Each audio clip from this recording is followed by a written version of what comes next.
Good afternoon, everyone. Good afternoon, and thank you for joining us for this critical and timely discussion on higher education in an election year, addressing challenges and fostering meaningful discourse. As we approach the 2024 elections, the decisions made at the ballot box have far-reaching implications for higher education policy and practice, affecting everything from student debt and financial aid to immigration and Title IX.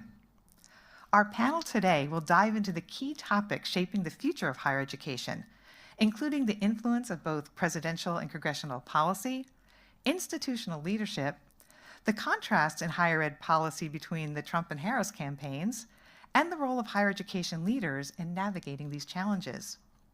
We'll also explore the pivotal responsibilities of student affairs practitioners, student leaders, in fostering productive, inclusive dialogue on campus during such a charged political climate.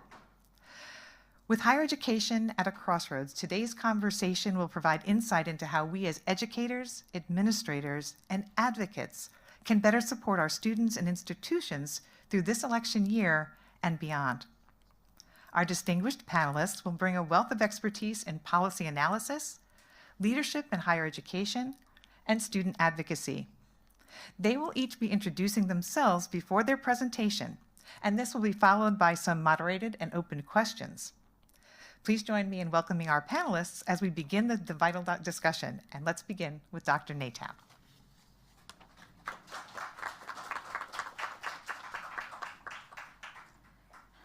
Good afternoon. Thank you so much for being here. My name is Rebecca Natow. I'm Associate Professor of Educational Leadership and Policy and Director of the Higher Education Leadership and Policy Studies program. And today I'm going to be talking about the policy implications specifically for higher education of the 2024 elections.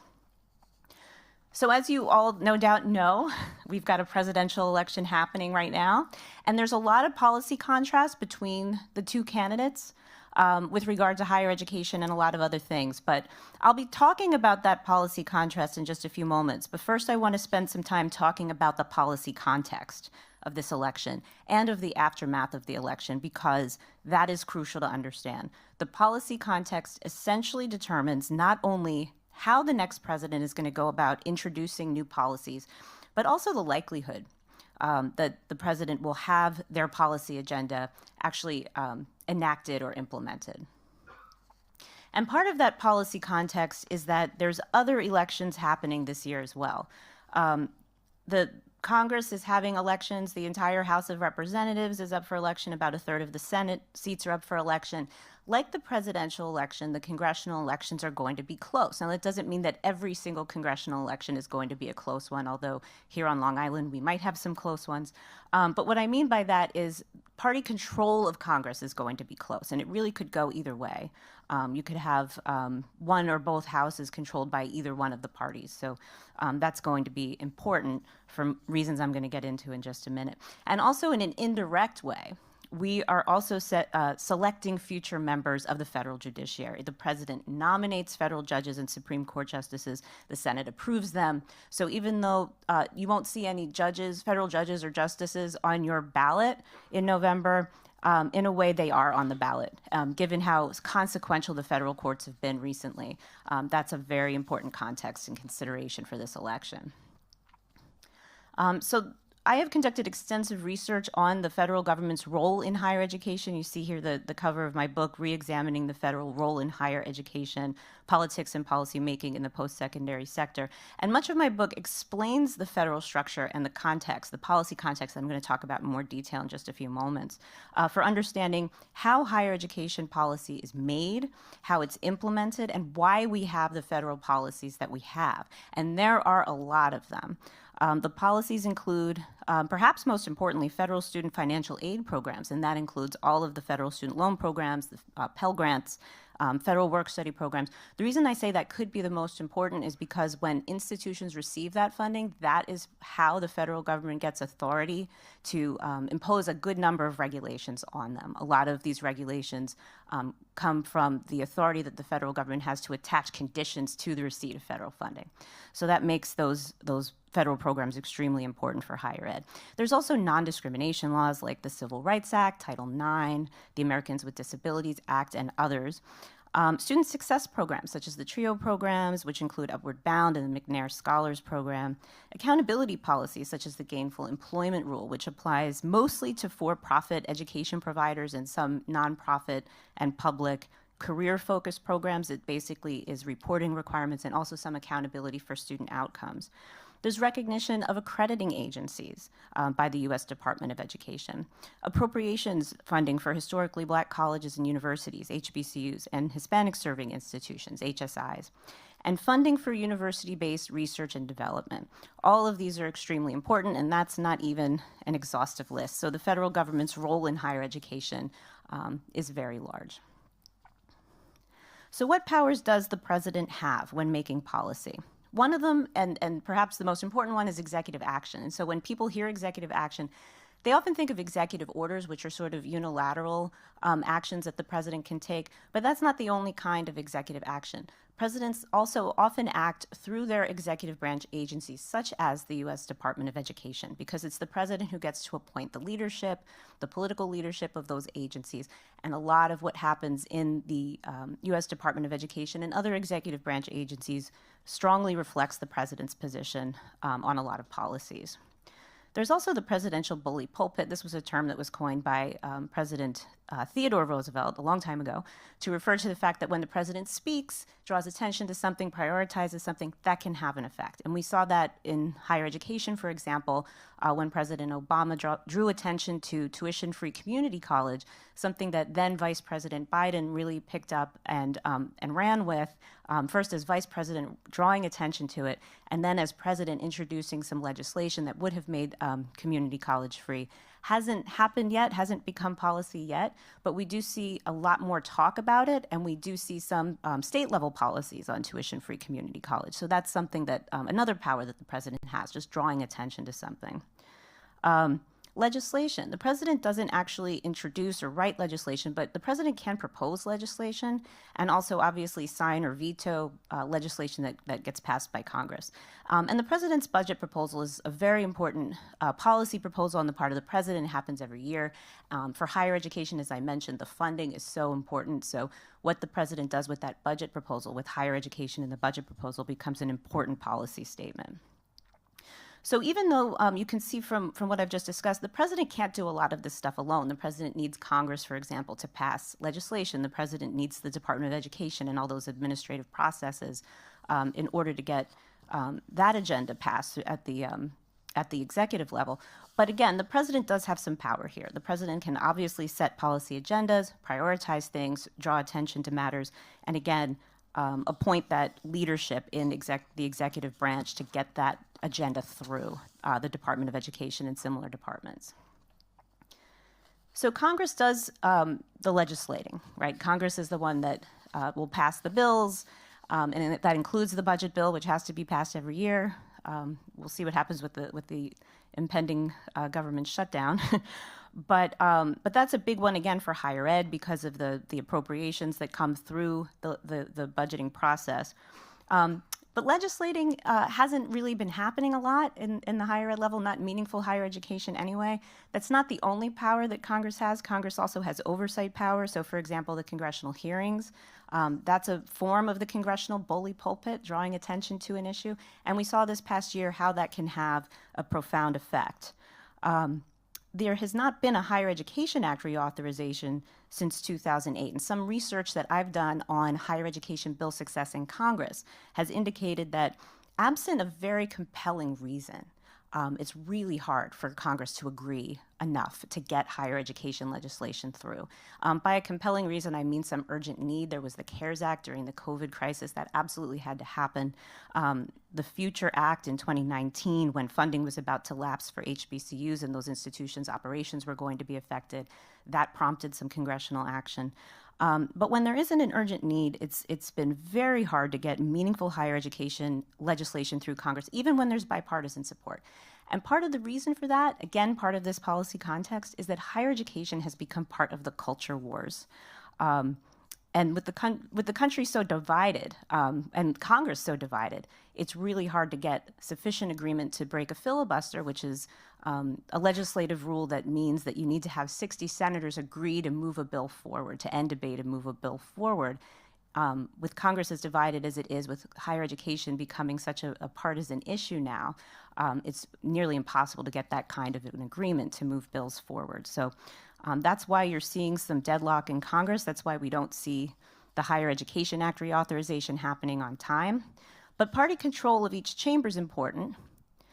First of all, because they select the congressional leaders who are the ones to decide to move certain pieces of legislation forward. Also, they select the committee leaders and they select the committee agendas. So when you're going to see these various hearings, for example, we had the congressional hearings on anti-Semitism on college campuses that ultimately led to a lot of bad press and some resignations for some college presidents. Those agendas of those committees are going to be set by whichever party controls the chamber, because they're going to be selecting the leaders for the committees. So that's why party control of Congress is important. And as I mentioned before, we have administrative agencies that do a lot of the policy making at the federal level. The most relevant one for higher education is the U.S. Department of Education, although there are plenty of others that do have their hand in some higher education policy issues. Again, the president appoints the political leadership. The political leadership decides what the agenda is going to be. The U.S. Department of Education has created a lot of policy in recent years because we haven't been able to get higher education legislation through Congress. These include, for example, Title IX regulations, and those tend to change to reflect the position, the partisan policies of whichever president is in office. So we had particular Title IX policies with President Obama. Those were substantially changed under President Trump and then changed again to go back in the direction of the Obama administration under President Biden. It's also been a campaign issue this year. So we could see some changes again to Title IX depending on what happens in the election in November. Gainful employment regulations, again, these are regulations primarily of the for-profit sector, and the Republican administrations have tended to be more favorable to the for-profit sector, repealing the gainful employment regulations under the Trump administration than bringing them back under the Biden administration. And matters like student loan forgiveness, the loan repayment pause that took place during COVID, all of those policies were affected through the U.S. Department of Education. The federal courts. The president nominates the federal courts, federal judges and Supreme Court justices, and then they're confirmed by a simple majority of the Senate. So that filibuster rule that I mentioned a few minutes ago that requires 60 doesn't apply to appointing executive level leadership and federal judges.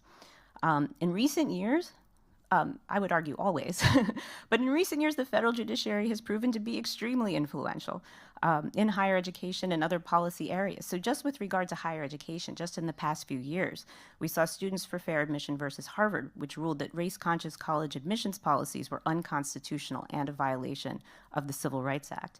There was Biden versus Nebraska, which found that President Biden's student loan forgiveness policy from the summer of 2022 was an overreach of executive authority, and they therefore nullified that policy.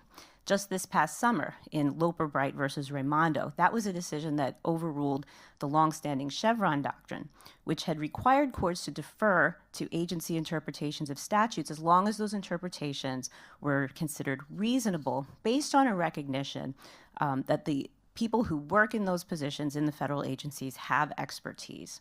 So following Loper-Bright, federal judges can second guess agency decision making.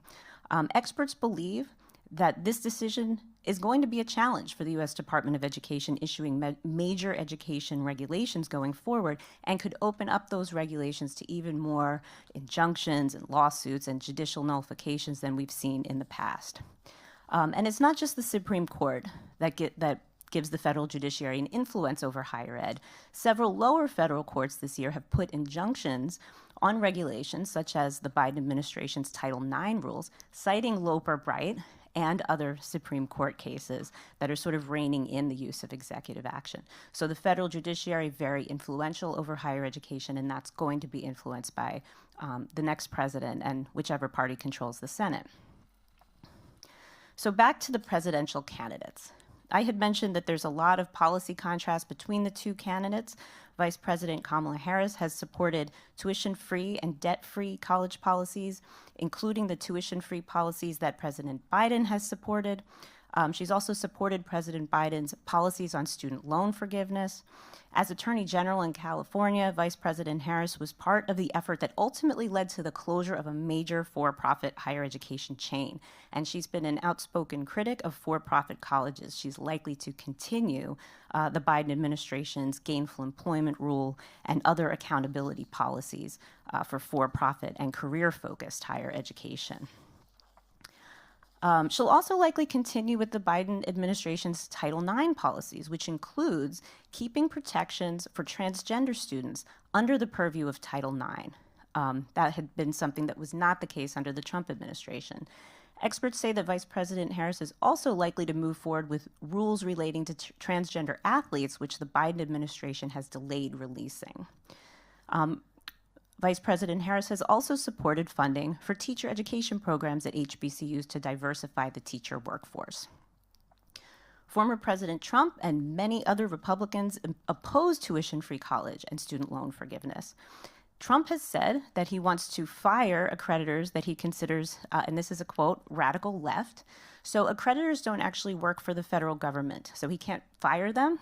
But what he can do, and this is really important, is he can ask the Department of Education to revoke recognition of certain accreditors.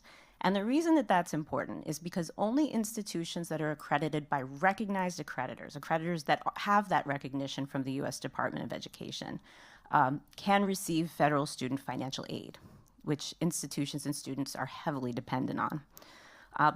Former President Trump has also mentioned giving college students entrance and exit exams to see how much they are actually learning. Trump is also opposed to Biden's Title IX policy. As I mentioned before, when he was president, it was a very different policy, and we could expect that policy to return. Trump and the Republican Party platform also want to eliminate the U.S. Department of Education. In fact, he reiterated that just again the other day. Because the gainful employment rules were rescinded when Trump was president the last time, a potential Trump administration would probably rescind the Biden administration's gainful employment rules again. But whoever becomes the next president is going to have to deal with the reality of the policy context. And again, that refers to factors such as which party controls each house of Congress, the filibuster rule, whether the Senate wants to keep it or wants to eliminate it either entirely or just for certain circumstances, the federal judges who get appointed, the fact that higher education has become a partisan issue. And many people in the country have expressed a growing lack of confidence in higher education.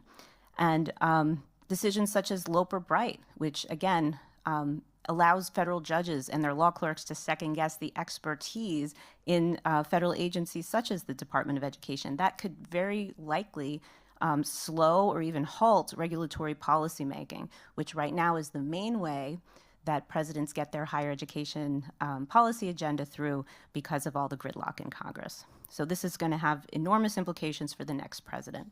And I'll just close by saying that we're, in a way, in uncharted territory, because with the federal judiciary reigning in the executive branch and with legislative action for higher education likely to remain at a near standstill, it's unclear just how much new higher education policymaking the next president might be able to put into place. This is going to require a rethinking and reimagining of policy advocacy strategies for people who want to see higher education reform in the near future. Thank you so much. I'm looking forward to your questions.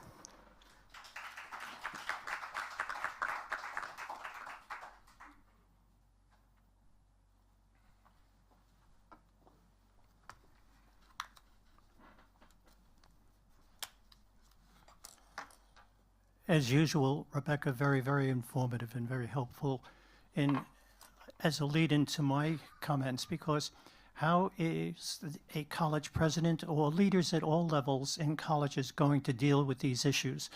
And so my remarks today are going to really deal with thoughts and points that any leader at any level should think about, contemplate, reflect on. And hopefully by doing so, they will be better prepared to deal with some of these unforeseen and foreseen issues that are going to arise in this election year. So, where do you want to work? Where do you want to be a leader? In this campus, nice and serene, or this campus?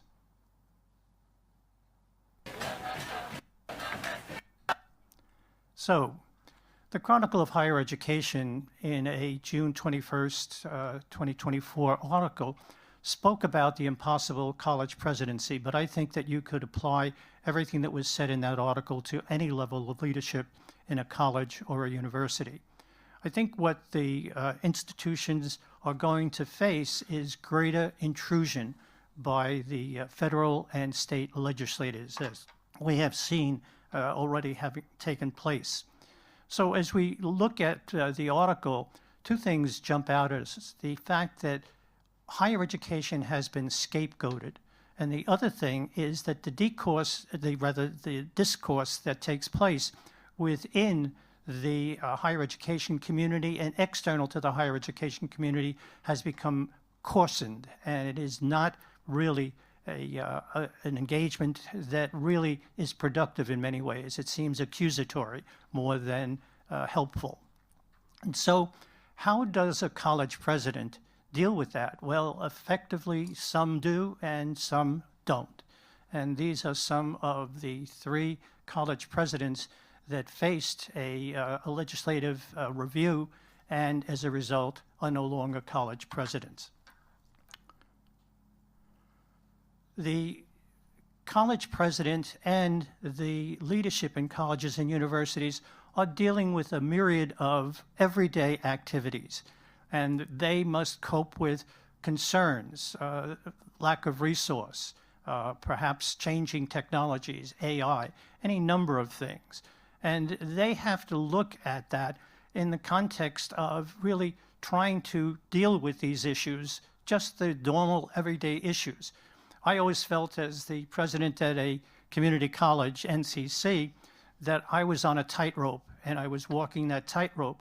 But unfortunately, in addition, there were people pulling on the ropes, external stakeholders and internal stakeholders as well. The question then is, what are we going to do, not only with the issues that Dr. Natal illustrated in her presentation, but what about what's coming on the horizon, the 2025 report, and of course the immunity decision with the Supreme Court?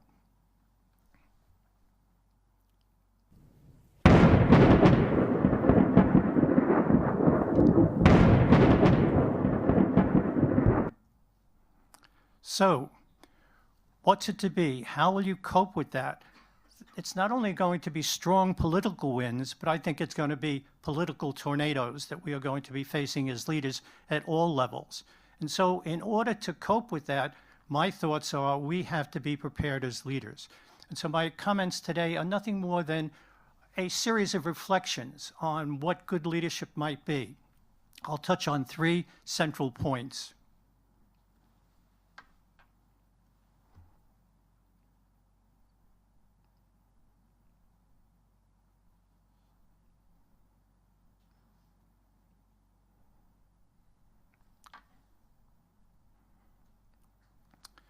And so the question that I ask any leader at any level, what's in your leadership toolbox?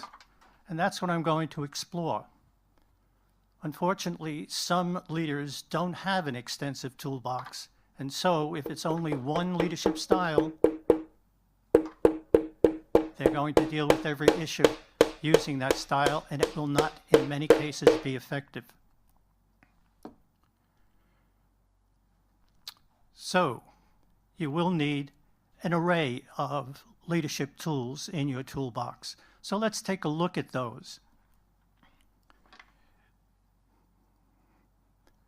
Bureaucratic, democratic, path goal, situational, ethical, political, systems, transformational, transformative, symbolic, and leader-member exchange. So if we look at these, and many of the slides are self-explanatory, I'll just bring up a slide with a series of bullets dealing with each of these.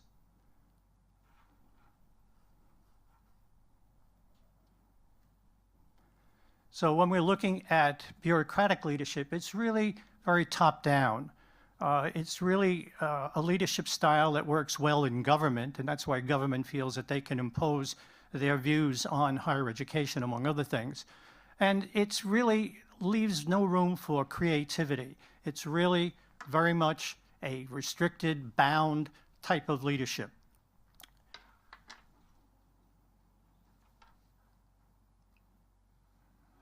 Democratic leadership, on the other hand, is much more open, more creative. It allows for input from not only the leaders to leader, but leader to subordinate, subordinate to leader.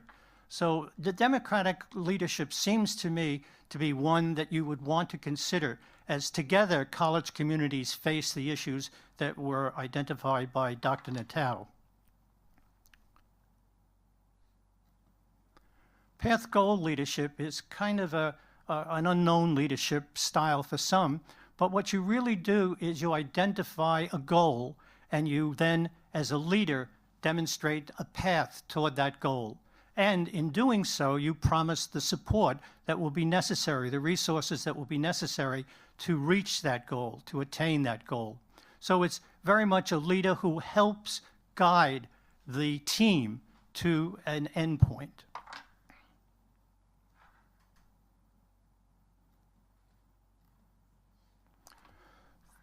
The next is situational leadership, and perhaps that's the one that will be really most used, because we are going to face some foreseeable, as I pointed out earlier, and unforeseeable situations. And therefore, this type of leadership looks at the situation and adjusts the method by which they are going to address that particular issue that's at play.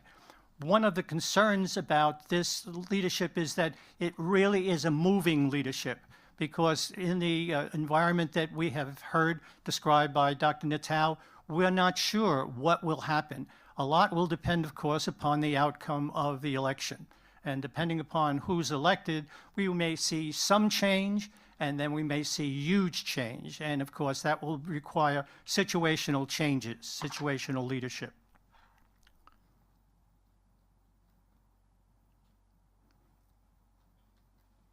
Ethical leadership goes without saying. Very simply put, doing the right things right. And I think that's a part of leadership that every leader has to have, and will certainly, I think, be necessary in dealing with the issues that are going to face us. Many of them are ethical issues. When we're dealing with the issues of race, the issues of the LGBT community, there are any number of issues that really require a president to take the right position and do it the right way. Oops, sorry. I'm going to go back.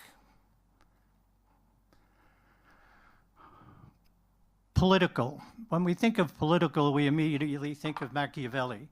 And Machiavelli said it very simply that every leader should be feared.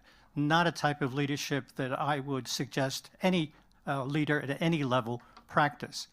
But political leadership sometimes is necessary, especially when you are negotiating and trying to reach a point that a person on the other side of the table doesn't necessarily agree with. So political leadership is something that can be very positive, but it's the way in which you use it. And if you misuse it, if it's really bargaining from a position of strength, that can sometimes be a problem rather than a solution.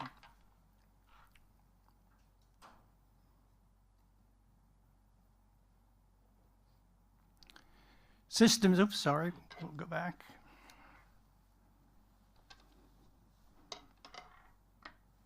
There was a pointer here. Let me try to go back.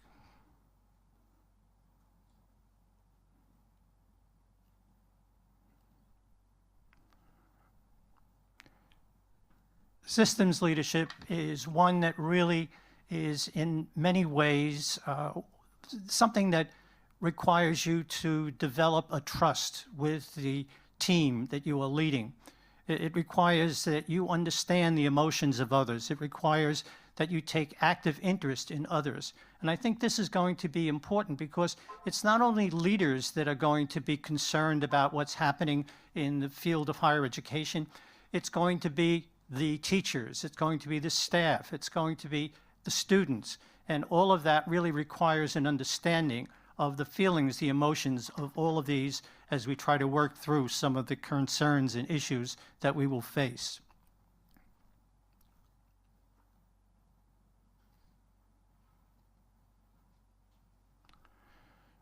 I think my fingers are just too fast.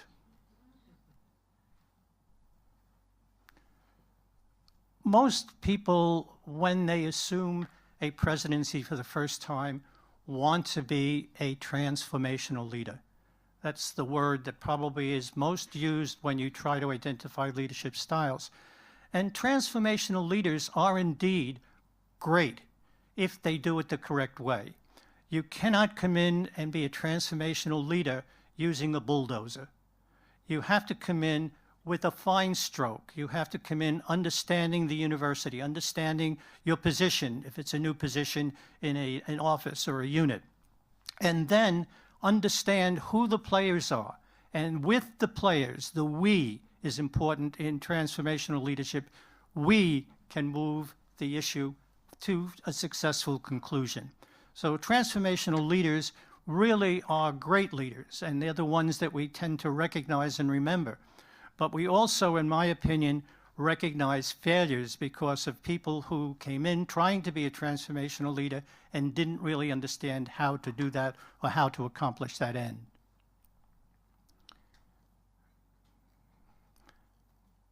I have to tell you that I am a mouse person. I am not a pad person. And so as I move my palm across the pad, you see the result. Here's an interesting leadership that people sometimes don't understand or don't recognize. They kind of equate it with transformational leadership. This is transformative leadership. Transformative leadership is really at the fore of social justice. It's really at the fore of DEI. It's really recognizing a social change that might be necessary within an institution. And certainly in this climate, given the rhetoric of some of the participants in the debates, this is something that we are going to have to face should by chance the election go a different way. So this is going to be an important part of leadership to ensure that we are leaders that recognize the importance of social justice in an institution. Symbolic leadership is one type of leadership that doesn't necessarily jump to mind with respect to something that can be accomplished. How is a person a symbolic leader? Well, I'll share a personal experience. When I went to Nassau Community College, and I served there as a president for 28 years, when I went to Nassau Community College, the college was in disarray.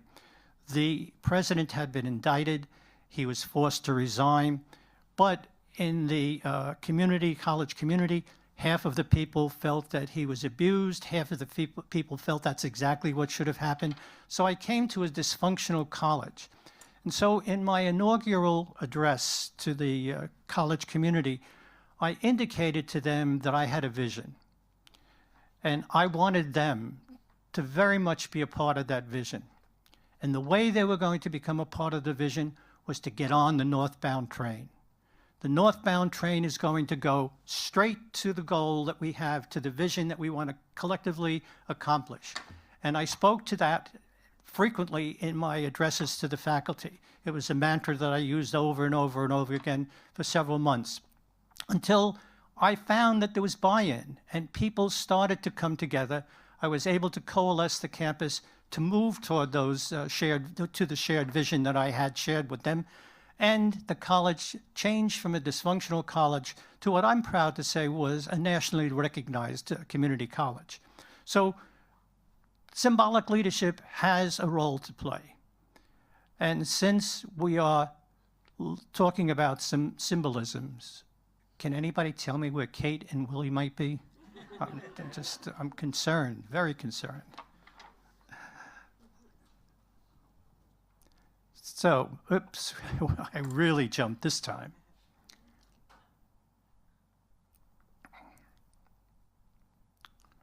I am sorry.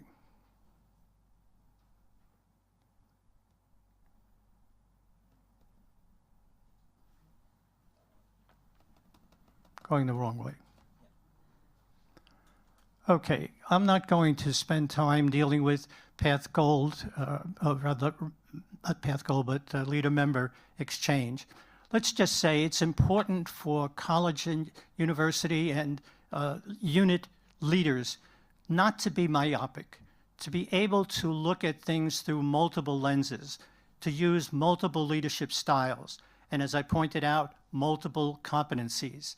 So let's take a look at some of these ways in which we might do this by filling your toolbox with these styles that I just identified.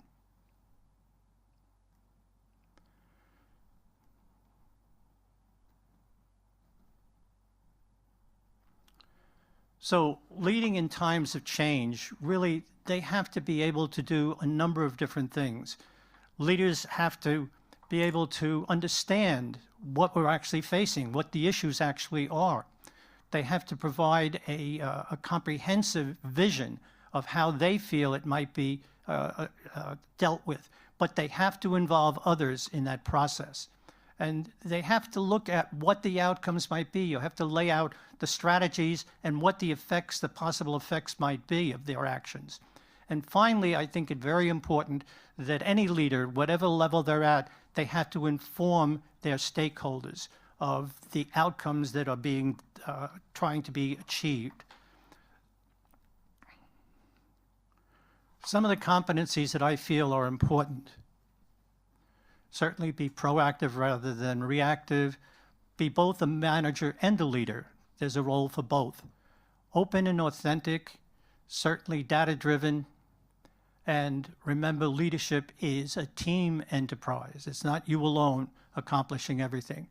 And here's something, the last item, the last bullet, that I think many leaders forget. It's active listening. Sometimes you go into a meeting and we know the answer that we want to hear from our subordinates or our team, and we don't really listen to what they say. You don't listen to what they're actually perhaps critiquing with respect to what I, as a leader, have tried to suggest to them is a way to go. So active listening, I think, is critical. When I was president at NCC, I served on the AACC board, the American Association of Community Colleges, and they published, while I was there, a list of competencies, and I'll just share them with you. So these competencies could be used by any leader at any level. But the two that I think are very important, and that is 3 and 4, the idea of communication and collaboration.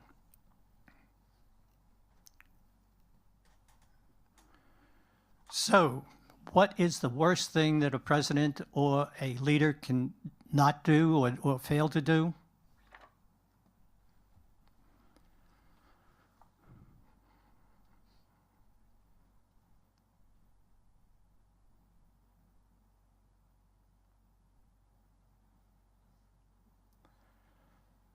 Successful leaders are communicators. If you don't communicate with your team, if you don't communicate with your college community, if you don't communicate with your external stakeholders, you are not going to succeed as a leader.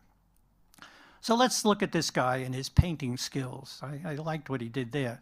Let's see if he's able to do something in a different way.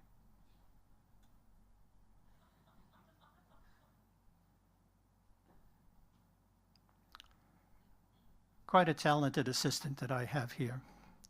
So let's look at the difference between a leader and a manager. And in the background, you can see right away that a manager says, go. A leader says, let's go. So let's look at some of the differences between leaders and managers. And you have to be both, and as we will see in the next slide, you have to know when to balance one with the other. Cotter said it best.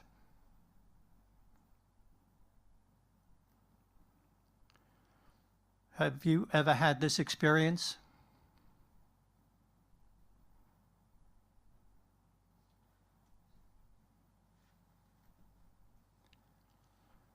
one of the things that we addressed last year in the symposium was certainly AI. AI has not gone away. It's actually more in play than ever. And one thing that I would caution, as I did last year, is AI has a lot of answers, but a lot of them are not necessarily correct.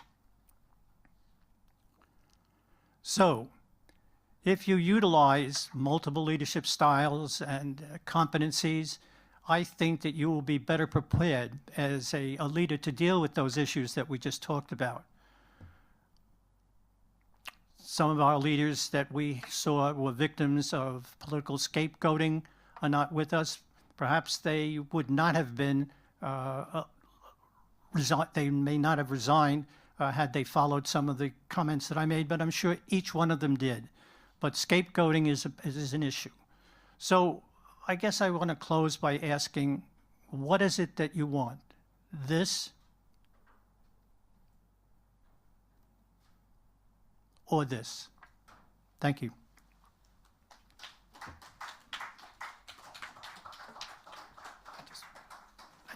I just have to set the stage for Sev.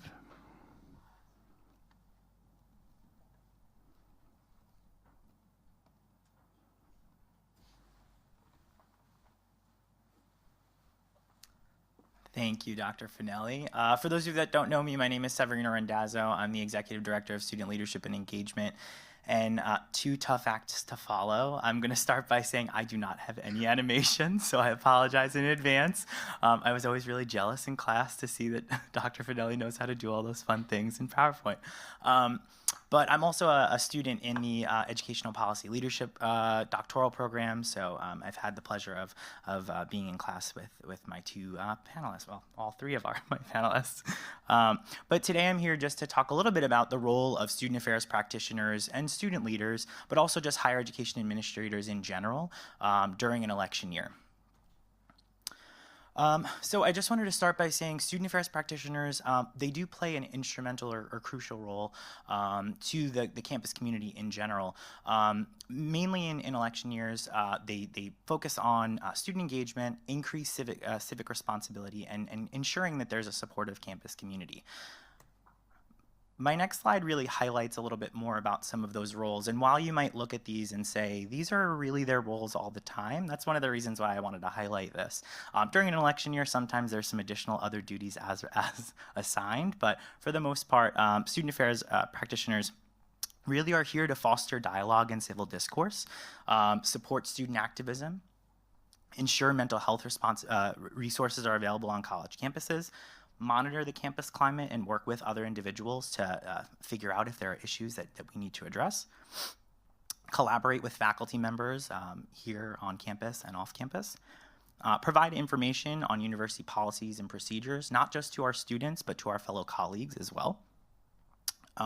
Voter registration and increased civic engagement. So myself, I don't necessarily participate in voter registration, but I work with several individuals on this campus that oversee voter registration, and we provide additional partnerships and collaborations to get students registered and make sure that they're ready to vote.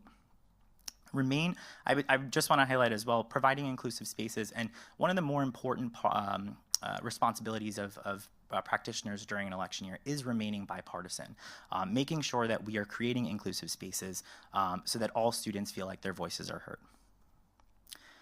My next slide really just highlights some things that some individuals in this room have been a part of, not just this year, but in the past. So this past month here at Hofstra, we hosted a debate watch party. It was a collaborative effort, not just with my office, but several individuals in the room. I'm looking at Dr. Bose in the back, who was on the panel, and Dr. Parati, and several different university departments. And we had over 200 students gathered in the Student Center Theater just to watch the debate. It was a very informal program. Some faculty members were able to do a pre-debate panel and just to answer questions and provide some insight in what it's like to run a debate or be, in a debate and do civil discourse as a debate. Some of you in the room, I believe, were also here for the debates on campus. Hofstra, as you know, was home of the debates. We did not host this one, but we've hosted several debates in the past, and several university administrators are the reason that this was even possible on campus. Individuals like myself or other individuals I see in the back of the room. I think Jenny was here for the debate and Athleen was here for the debate, are those individuals that are boots on the ground getting these events up and running. And then one other thing I wanted to highlight is last year during the Obama conference, Dr. Parati brought back a panel of about 12 to 15 alumni that talked about their experiences, not just here on campus during the debate season, but actually working the debates and working with faculty members that were on the debate trail and up in different states and covering that. So these were really great and life-changing opportunities that administrators provided these students who some are working in local politics now. Before I move on, I just wanted to talk a little bit about this quote, which I really think kind of sums up what it's like to work on a college campus and really kind of resonates with what it's like to work on a college campus during a debate year, or during election year, excuse me. A university is a microcosm of our larger society that reflects different beliefs, ideologies, experiences, and backgrounds. What that means to me, and I think if all of you think about it, is we are not in a bubble. The things that happen outside of campus and across the country and the local community, across the globe, they really do impact us here. We are a microcosm of what's happening in the larger community and in the larger world. I think if you think about the last 4 years, colleges and universities have shifted and changed dramatically based off of the things that were happening, not just within our own country, but around the world. So elections can present several different challenges for students on college campuses. One of the major ones is access to voter registration. Some students, especially those that don't live in the state of where they go to school, may not be eligible to register if they did not do that back home, so it can sometimes provide some barriers. Access to polling institutes or polling sites. Luckily, individuals like Hofstra University and other institutions sometimes will become polling sites, so students have access to vote. Political polarization, I know my fellow panelists mentioned some of this as well, but institutions of higher ed, like I said, are microcosms of what's happening outside. So as the political climate is very polarized, so is our institutions. I think that it's very challenging for students to engage in civil discourse, and I think sometimes it's one of those things that in the classroom they need to really practice in order to engage and learn from each other. Misinformation. I think misinformation is really popular, not just for our students, but I think everyone. Just because they saw it on a TikTok doesn't mean that it's real news. This whole idea of fake news and not believing everything that you read, really researching and figuring out what you believe and what is true. Activism versus academics. Some students don't feel like they have the time to be an activist or to get engaged or to be civically aware because they're struggling to balance their time in the classroom. There are obviously safety concerns associated, especially if there are primarily like situations where there's issues at debates or at rallies or at events that are associated with large public gatherings. Some students may not feel safe. Mental health strains, and I'll talk a little bit more about that as well. And then just representation. Some students may not be comfortable engaging in dialogue because they fear like their views may not align with those around them. Working in an institution of higher education, I think it's important for me to shed light on the impact of young voters. As I think everyone is aware in the room, 53 years ago, the 26th Amendment lowered the voting age from 21 to 18. And this past few elections, we've seen an increased surge in young voters. Young voters are making a large impact in elections nowadays. Most young Americans say they're likely to vote this year, and they comprise nearly 1/5 of the electorate. And approximately 16 million Americans will have their first opportunity to vote in this presidential election, which is really exciting. I am now joined by President of Student Government Association, Lincoln Anabali, who I think a lot of you have seen at several of these symposiums, but I wanted to give him an opportunity to really shed light on the student perspective of what it's like to be a student or student leader during an election year. So thank you, Lincoln.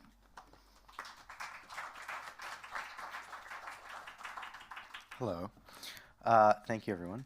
I think a lot of what Sev talked about and what the other panelists discussed already is really, hitting the nail on the head to go to Professor Finelli's reference at the toolbox.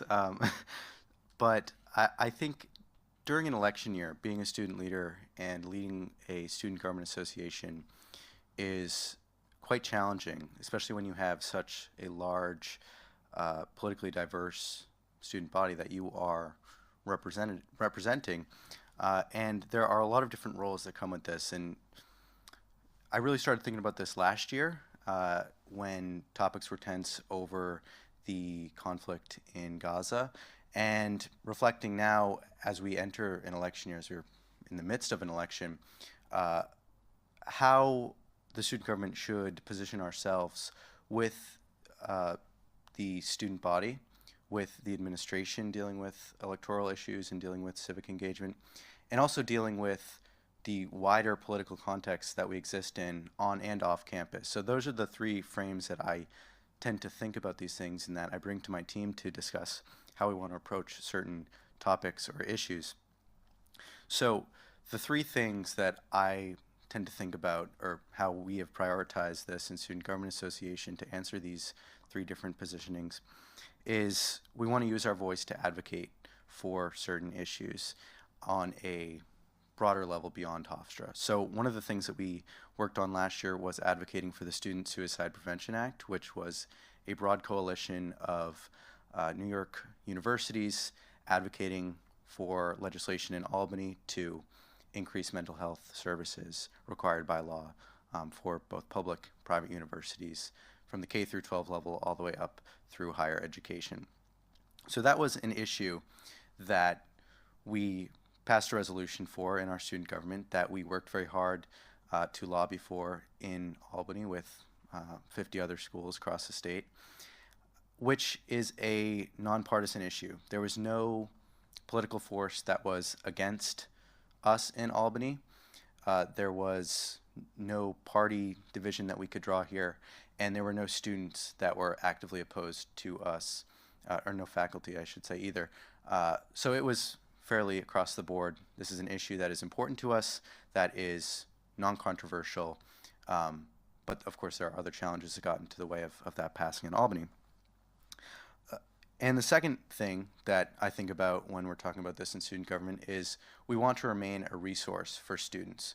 So if we pass a resolution on a political topic, I'll use the Student Suicide Prevention Act for an example, that is going to isolate us from a group of students, then we will not pass that. We'll consider it, of course, but after our discussions, and we'll come to a conclusion as to whether or not it isolates someone.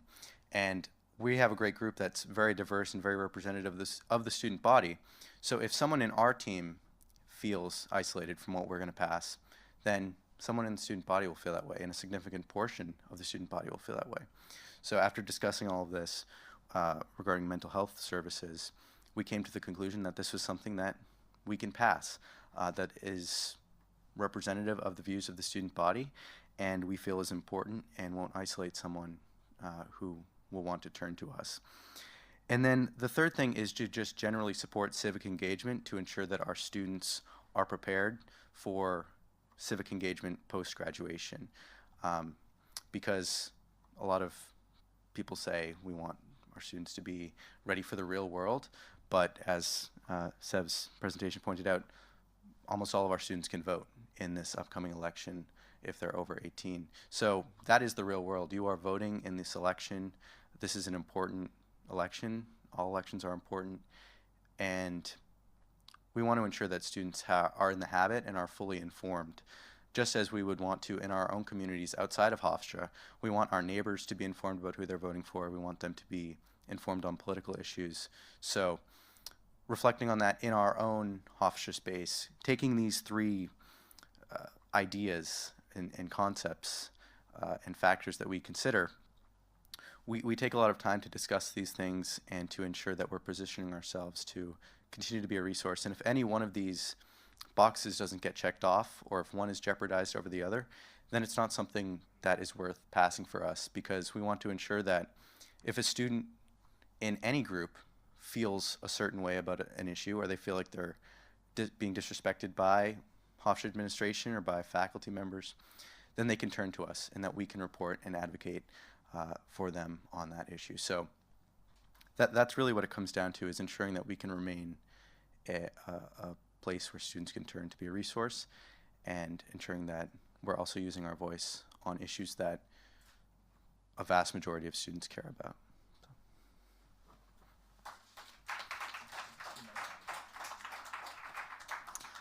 Thank you, Lincoln. I am confident that one day we are going to see you run for president.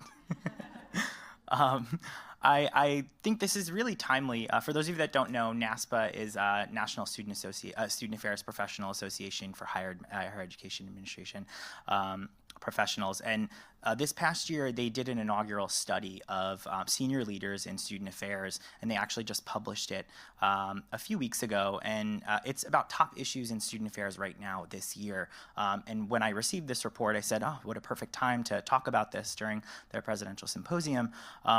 And I think the reason that I wanted to bring this up to all of you is really to highlight the top 5 issues that senior administrators right now are facing, and they want individuals to be aware of, all relate to health, safety, and well-being. And I think it's really important to think about that, just to really put into context what we've been through in higher education the past 4 years, and the increased need for health and safety and wellness.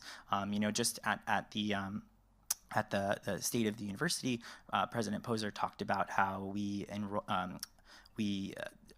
rolled out timely care here on campus. More institutions are doing things like that to tackle these issues on campus, because mental health concerns are such a big issue, and senior leaders are aware of it. So I thought it was really interesting and really timely that this report came out, and this is something that NASPA is going to be doing annually, but the 2024 report was its first one. And just to highlight some major impact, the major impact of elections for campus professionals, that have already kind of been talked about with some of my my colleagues. Election outcomes can directly impact policies that influence higher education. The more popular ones are student debt, financial aid, tuition, immigration, and Title IX. And when these changes occur, campus-based professionals really do need to act fast, especially if these policies are associated with funding or student support services. So I do want to close just by bringing back that quote that I had shared earlier, that a university is a microcosm of our larger society that reflects different beliefs, ideologies, experiences, and backgrounds. And I do think it's really important to note this and to think about it as we work through this next year in an election year. So I'm going to pass it back to Dr. Syrup to close us out. First, let me ask that our panelists come up to the stage. And Lincoln, you're going to be me. Oh, you're going to be you.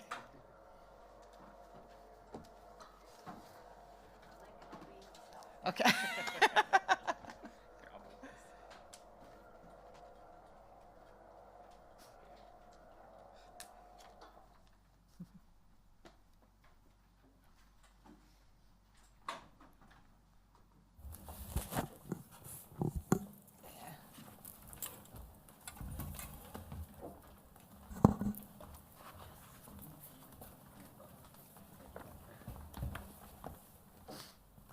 First, let's thank the panel for that wonderful and very informative discussion. I have a few questions that I'm going to start off with for the panelists, and then we're going to open it up to make sure that we have some time for the audience to ask some questions as well.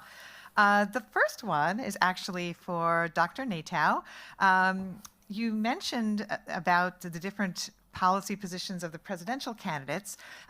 With our October 1st vice president debate coming up, I wonder if you could share what are the higher education policy positions held by our vice presidential candidates? Right. Well, yes. Just as there's a great deal of policy contrast between the two presidential candidates, there's also a great deal of policy contrast between the two vice presidential candidates. So Governor Tim Walz, for example, he successfully enacted tuition-free college in the state of Minnesota for students of families that make under $80,000 per year. As governor, he was instrumental at getting legislation passed that made unionizing easier for adjunct faculty, limited when colleges can withhold transcripts. For example, if there's unpaid fees to a college, a student can still get their transcripts. And prohibited revenue sharing with outside companies that run distance learning programs. So a lot of sort of progressive higher education policies under his watch as governor. Senator J.D. Vance has been very critical of higher education, saying that universities tend to indoctrinate students, and faculty in particular tend to indoctrinate students with an ideology that he doesn't personally agree with. He's been sharply critical of institutions. He says they get too much money. Like other Republicans, Senator Vance is also against student loan forgiveness and tuition-free college. He wrote on social media in 2022, and this is a quote, "Republicans must fight this with every ounce of our energy and power." So he feels very strongly about being against student loan forgiveness. Now, the vice president has much less formal power, of course, than the president has. But as I mentioned during my talk, the vice president can have some symbolic power, drawing attention to issues as President Biden did when he was vice president, drawing attention to community colleges. And of course, the vice president can step in for the president should the president become incapacitated, and is also the tie-breaking vote in the Senate. And in a very close Senate where you've got maybe 50-50 split between the two parties, that becomes consequential. In fact, Vice President Pence during the Trump administration did cast a deciding vote to confirm the Secretary of Education, Betsy DeVos, to her position. So those are some of the differences between the vice presidential candidates. Great, thank you. Dr. Finelli, is there one competency that you think will be most needed in an election year? I think, as I pointed out, it's not just one. There has to be several, if not all, in play. But there are some that definitely would not be, I think, beneficial in the year that we're talking about, the election year, with all of the issues that were identified. Certainly bureaucratic is not appropriate. I don't know that one would work with the political, but I do think probably situational. But I want to look at not only situational, but also the idea of democratic. I think those two are the ones that I would work toward trying to use. There are going to be issues internal to the university or to the college or to a unit, and they have to be dealt with using a certain skill set, that is leadership skill set. But then there's going to be incoming fire, as was pointed out. We're going to hear from legislators, both at the federal level and at the state level. And as we've seen already, in some states, the state government has intruded on colleges and universities and really has taken control to a large extent of the curriculum. And I think those are the dangers. So you have to be prepared with leadership skills that deal with internal and external. Great, thank you. Zev, can you share with us, as a student affairs professional, how is it best to create space for productive and respectful political discourse on campus? I think the way in which we do that is really listen to our students and provide them spaces that they're asking for. I think in the presentation I had talked about the presidential debate watch party. We were asked after that event, are we doing a vice presidential debate watch party? And, we listened to the students' needs, and they said they wanted it, so we're providing. And I think it's really listening to students' needs, providing them the space for what they want to do, and making sure that you're upholding and staying true to the policies of the university, educating students about the policies of the university, what they can and can't do on and off campus. And yeah, I just think providing space and providing them opportunities to be educated, make their own decisions, and make informed decisions. So you're using those active listening skills that Dr. Finelli. Thank you. Lincoln, what are some of the top concerns or political issues that you've heard from students regarding the upcoming election? Great. Yeah, there we go. I'm on a few other panels this week, but this is the most special name tag I'll remember, so thank you. There are a lot of issues that students care about, especially cost of higher education is one that is on the minds of everyone. Forgiveness of debt and reflecting on the promises that President Biden made in 2020 and the promises that are being made now by both candidates about debt forgiveness and lowering the cost of higher education. Those are some of the most important issues. Beyond that, it is a discussion of do we want to reelect President Trump or go in a different direction with Vice President Harris? And I think it's less so issues that are important to a lot of students, but more of just the personalities of the two candidates and the leadership qualities that each of them bring or don't bring. So beyond anything explicitly political, it is really a personality-driven election for a lot of students, I think. Interesting. I would like to open it up to the audience if you have any questions. Of course, I have some more if you don't have any, but certainly we'd like to give you the opportunity to ask some questions. We don't want to be the only ones talking, so. Andrea, come on down. This is for Rebecca, I guess. When you were talking at the end about lack of pathways to moving forward of any higher education change at the federal level,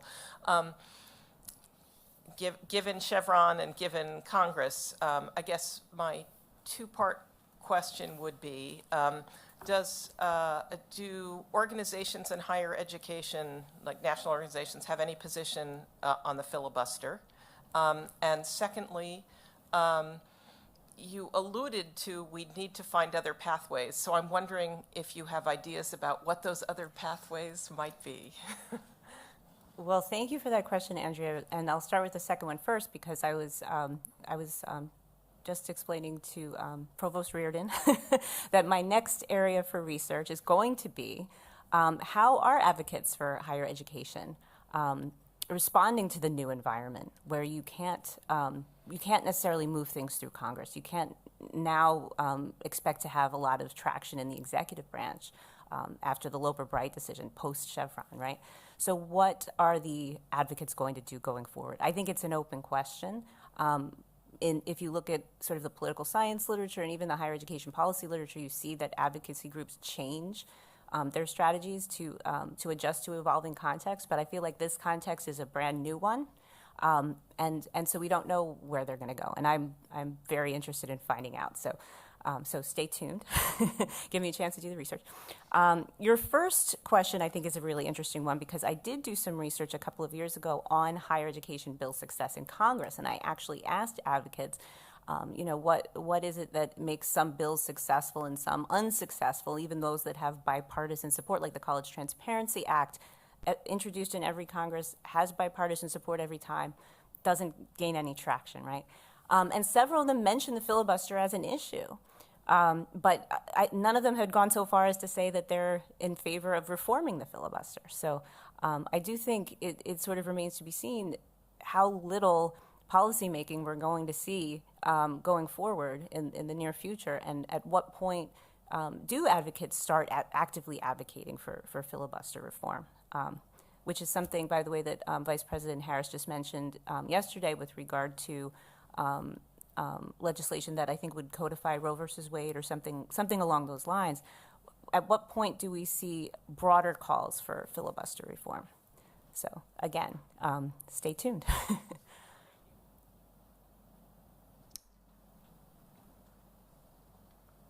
Sandy. Thank you all for your comments. I wanted to ask both Sev and Lincoln. Last spring, of course, we know that we had a couple of protests on campus that students had requested, and sometimes there were delays and other political kinds of discussions going on behind scenes. I wanted to know what kind of input or discussion the hierarchy here at the university had with students and student leaders and all of that regarding what the possibilities were, what kinds of spaces were made available and times and all of that for the students to have the spaces that they desired. Sure. I think that a lot of the energy that the students had when it was brought to administration, that administration was looking for a route to ensure that things were safe and respectful, and while allowing students to voice their views and their opinions.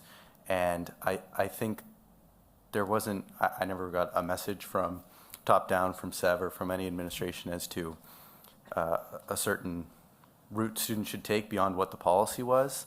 And I think students were frustrated about some of our policies, and hearing those concerns and bringing those concerns to the administration was what I saw our role as. I worked very closely with the two student groups who were interested in protesting and disagreeing with each other. I think that there are things that could have been done differently from students, from administration, and I think, but overall, I think that we had a very respectful campus, and that students were able to, if they wanted to, express their views, maybe not in the ways that they always wanted to, but they were able to in ways that they felt they could. And in the end, by the end of May, both student groups felt like they had opportunities to have their voices heard, and it wasn't always perfect for them, but they were somewhat satisfied in the end of it all. Yeah, thank you, Lincoln. And I would say too, just to reiterate what I had shared in the last comment from the question, a part of our role in my office is to educate individual students and student organizations on the policies that we do have here. So the policy that you're referring to is our campus demonstration policy, gets reviewed every year by several different individuals at the university, and changes are made here and there, but for the most part, the policy is pretty consistent. So I think, like Lincoln's saying, sometimes there's lack of understanding of, and it's not just with the campus demonstration policy. We have policies for purchasing things on Amazon or things like that, and sometimes the students just don't fully understand the policies. So my team, my office, several individuals that advise student organizations will meet with those students, talk about the policies, talk about the things that they can do, talk about the things that they can't do, and really outline what is in the policy. I hope that answers your question. Yeah, and I'll say also that the message that I was sending to students, and President Poser and Vice President Eads and Sev know this, that I disagree with some of our policies that we have on the books about campus demonstration, but just because you're allowed to disagree with them, and I brought those disagreements to administration, but that doesn't mean you can just violate them, especially when there is enough space to voice your concerns and to protest and use your voice to make the change that you're trying to make or to send the message that you're trying to send. So to disagree with the policy is one thing, but to violate it is another that just causes more problems. Great point. Great point. Any other questions? Craig. Hello. A few of you in your presentations talked about like a growing sentiment among a lot of lawmakers about indoctrination and how colleges are places of indoctrination. And I was wondering if you kind of see this like anti-intellectualist trend kind of developing and what you think the consequences of that are.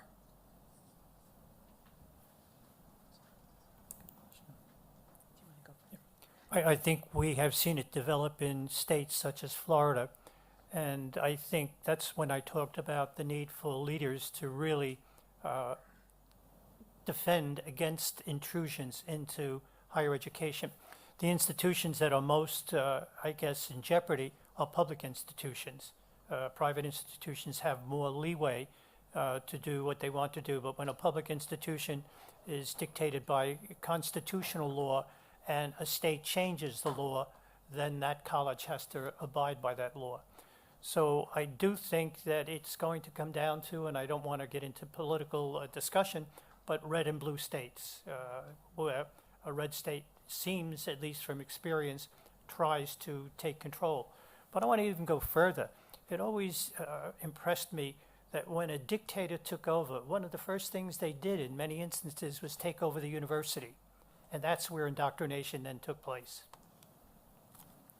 I agree with that. And I would just add to that, on the question of indoctrination, there have been some studies on, do college students come in with one sort of political or ideological view and leave college with another? And the studies have found that there hasn't been a lot of change in viewpoints among college students after having gone through the college experience. So there's no evidence, really, no empirical evidence anyway, that indoctrination is happening on college campuses in classrooms. Any other questions? Well, I have one more for Dr. Natou. You had mentioned. Oh, there's. Oh, I'm so sorry.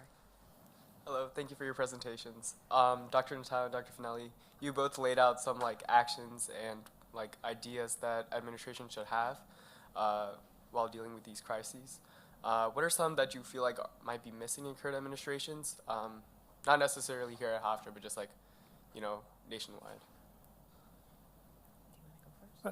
Well, I think I pointed out that in many instances, college leaders, and I'm talking about not only the president, but all levels of college leadership, don't communicate. That's a serious concern.